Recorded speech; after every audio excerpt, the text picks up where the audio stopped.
لوگ آتے ہیں ہمارے پاس وظیفے، اس کا وظیفہ، بچے پیدا نہیں ہو رہے ہیں اس کا وظیفہ چاہیے، روزی میں برکت اس کا وظیفہ چاہیے، ہاں بہت سارے ٹینشن ہیں، وسوسے آتے ہیں اس کا وظیفہ چاہیے، بیماری نہ آئے اس کا وظیفہ چاہیے۔ اور حضور پاک صلی اللہ تعالی علیہ وسلم کی احادیث کا یہ بھی مفہوم ہے کہ حافظ قرآن جو قرآن کے حلال کو حلال سمجھتا ہو، قرآن کے حرام کو حرام سمجھ کر اس پر عمل کرتا ہو، قیامت کے دن وہ اپنے خاندان کے ایسے 10 لوگوں کی سفارش کر کے جنت لے جائے گا جن پر دوزخ میں جانا واجب ہو گیا تھا۔ اپنے خاندان کے ایسے 10 افراد کو لے جانے کی اسے اجازت دی جائے۔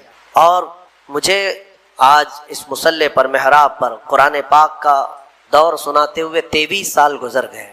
الحمدللہ یہ 23واں سال ہے میرا تراویح کا قرآن پاک، اور میرے خیال سے ہاشمی مسجد میں میں نے 6 سال سنایا ہے، یہ 6واں سال تھا مختلف مقامات پر۔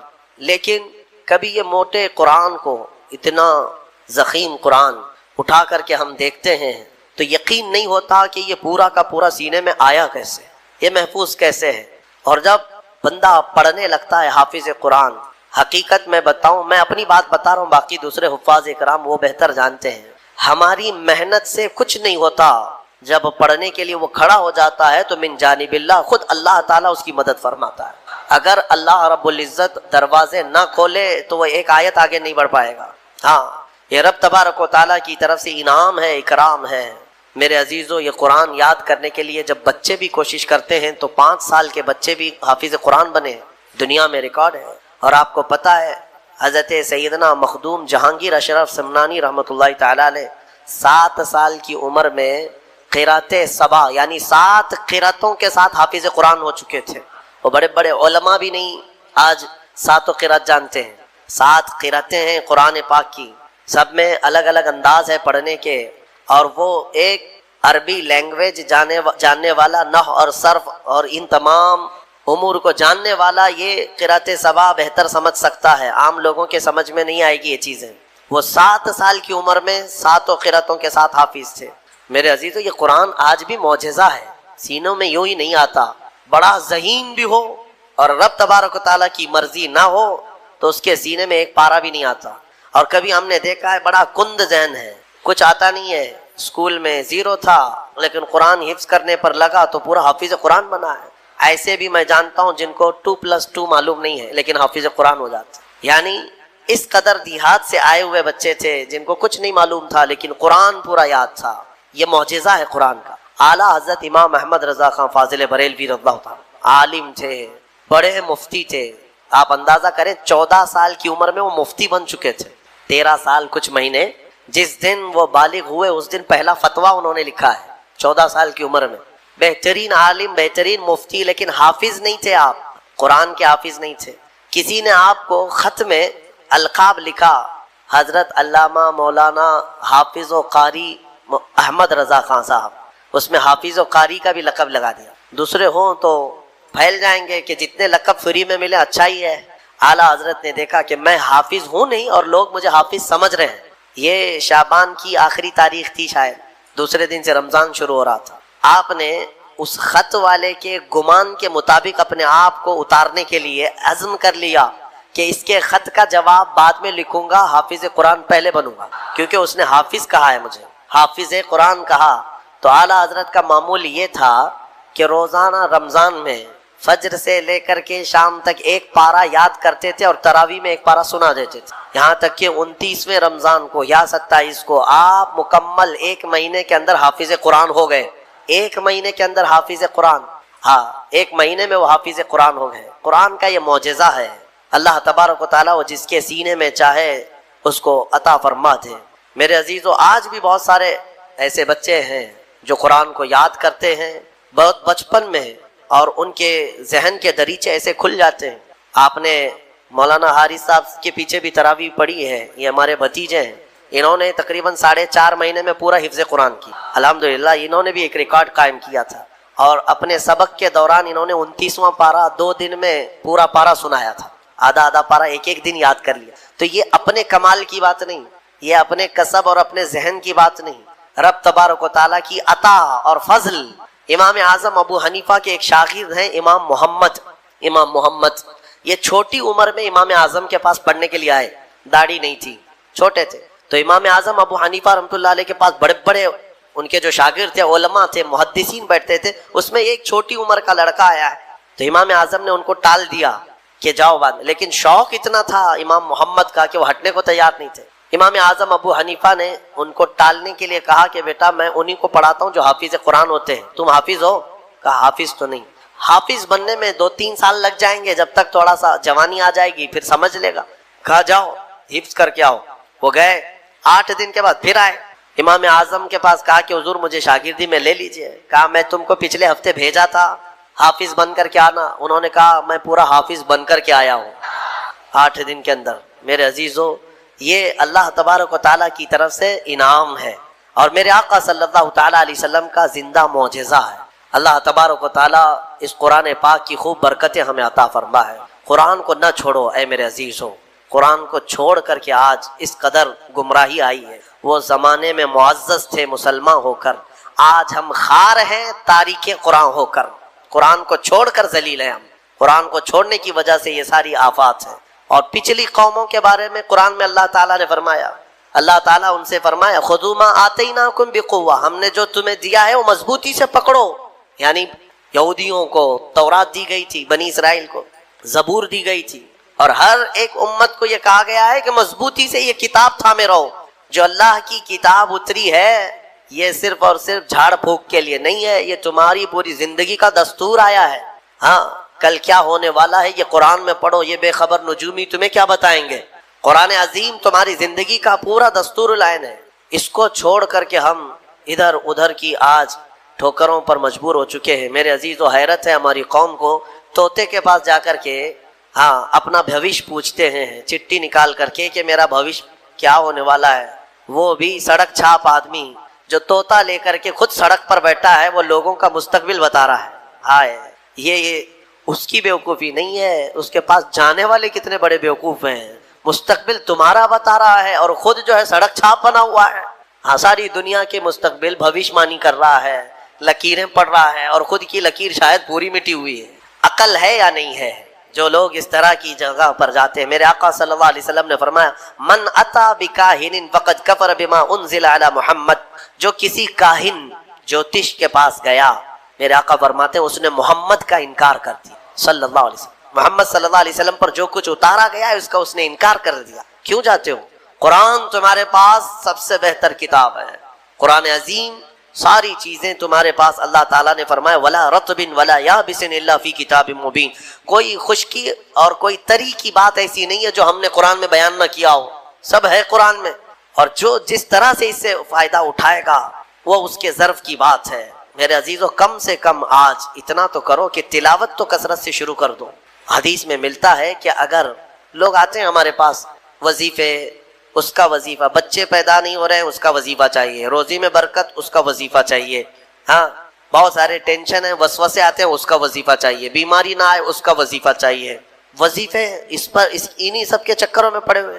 حالانکہ حدیث میں ہے کہ قرآن کی تلاوت تمہیں سارے ذکر سے بے نیاز کر دے گی. اگر قرآن کی تلاوت میں کوئی بندہ مصروف ہے، اس کے بارے میں فرمایا کہ اگر اس کو دعا کرنے کا وقت نہیں ملا اور وہ قرآن کی تلاوت میں مصروف ہے تو فرمایا کہ مولا تعالیٰ اس کو سارے لوگوں کی دعا کے برابر عطا فرمائے گا. وہ بندہ رحمان کا کلام پڑھ رہا ہے، دعا کرنے کا اگر اسے وقت نہ ملا تو بھی مولا اس سے راضی ہے. میرے عزیزو، قرآن پڑھنے کے آداب میں بھی آج میں دیکھتا ہوں تو لوگوں کو کھجلی ہونے لگی، ادھر ادھر پینتیاں بدلنے لگے. قرآن پاک پڑھتے وقت تمہارے اندر رقت طاری ہو تو سمجھ لینا ایمان بھر گیا ہے. قرآن کی یہ صفت بتائی گئی وَإِذَا تُلِيَتْ عَلَيْهِمْ آيَاتُهُ زَادَتْهُمْ ایمانا. یہ کون لوگ ہیں جو اللہ تبارک و تعالیٰ کے پرہیزگار بندے کون ہوتے ہیں؟ ان کے بارے میں اللہ فرما رہا ہے کہ جب ان کے پاس قرآن کی آیتیں تلاوت کی جاتی ہیں تو ان کا ایمان بڑھ جاتا ہے. وَجِلَتْ قُلُوبُهُمْ، ان کا دل ہلنے لگتا ہے شوق سے اللہ کی بارگاہ میں.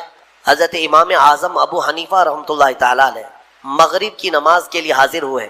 صرف قاری قرآن نے اذا زلزلت الارض زلزالہا یہ سورہ پڑھی، اتنا رونے لگ گئے. اس میں قیامت کا ذکر ہے کہ یاد کرو کس چیز کو؟ جب زمین ہلا دی جائے گی، واخرجت الارض اثقالہا، اور زمین کے اندر کی ساری بوجھل چیزیں نکال دی جائیں گی باہر، زمین سب اگل دے گی اور سورہ قاریعہ میں اللہ نے فرمایا یوم یکون الناس کالفراش، لوگ اس دن پتنگوں کی طرح ہوں گے، اڑ رہے ہوں گے. وتکون الجبال کالعہن، اور پہاڑ روئی کے پھاہے ہوتے ہیں، روئی کے، اس طرح پہاڑ جو ہے ہواؤں میں اڑ رہے ہوں گے. پورے بڑے بڑے پہاڑ روئی کے پھاہے کی طرح اڑ رہے ہوں گے.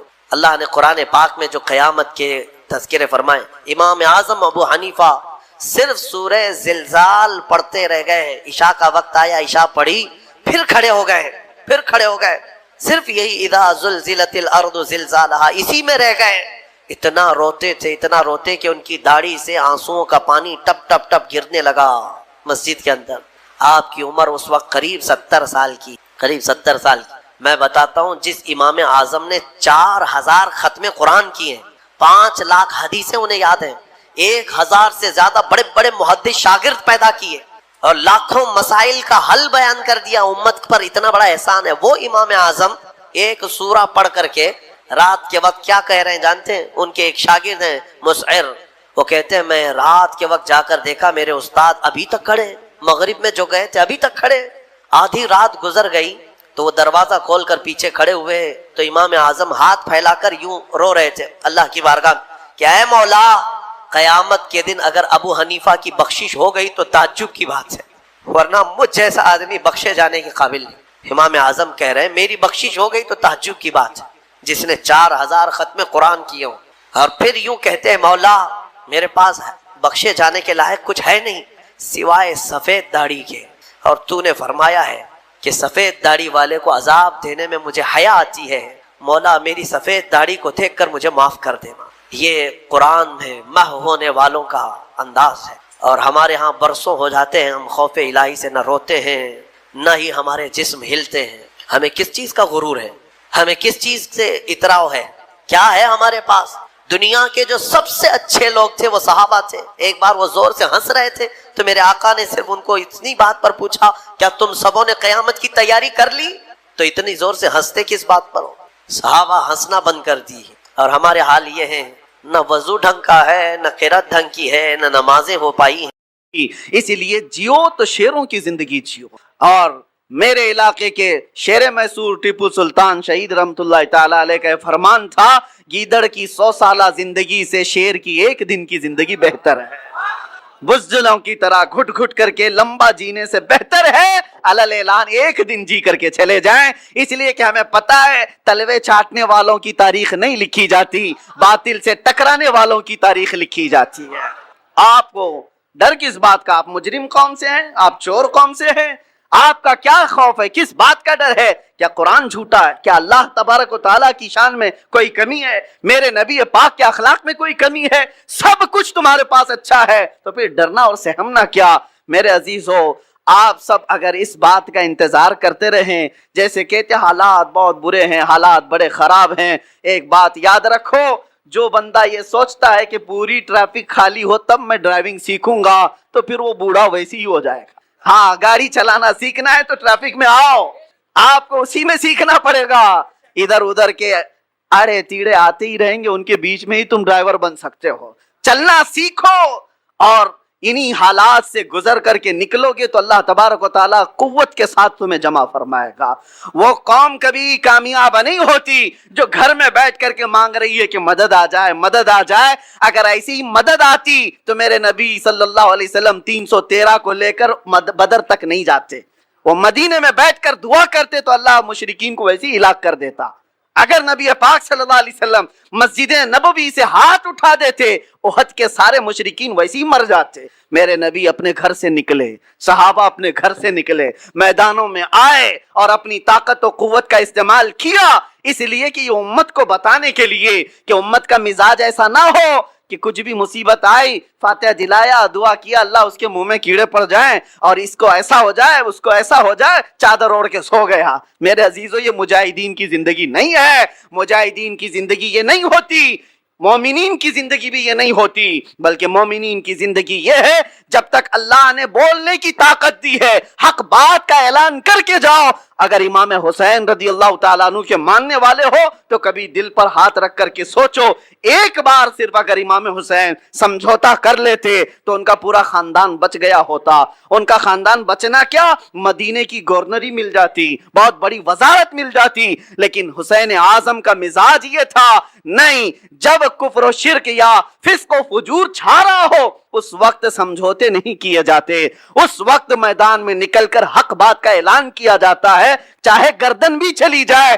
حسین کا یہ مزاج ہے، ہم یہی اعلان کرنا چاہتے ہیں، اگر گردن چلی بھی جاتی ہے ہمیں اس کی پرواہ نہیں ہے، کیونکہ ہم پروانے ہیں اور شمع کے اطراف مٹنا ہی پروانے کا کام ہے، شمع کے ارد گرد مٹ جانا ہی پروانے کا کام ہے، اور ختم ہونے سے کسی کے اسلام ختم نہیں ہوتا، اسلام زندہ ہوتا ہے ہر کربلا کے بعد، اسلام زندہ ہوتا ہے ہر کربلا کے بعد۔ بس میں آپ سے یہ گزارش کرنا چاہوں گا، آپ جس طریقہ کار کو جو نوجوانوں نے آج پکڑ رکھا ہے اس سے توبہ کر لیں۔ یہ نشہ کا ماحول، یہ خرابیوں کا ماحول، یہ جو دور دورہ چل پڑا ہے، اے نوجوانوں، یہ تمہاری زندگی کو سیب نہیں دیتا، یہ شیوا امت مصطفیٰ کا نہیں ہے۔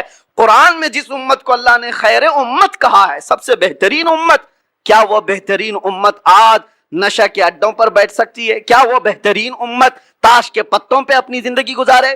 کیا وہ بہترین امت رات بھر یہ سارے سوشل میڈیا پر اپنا وقت برباد کرے؟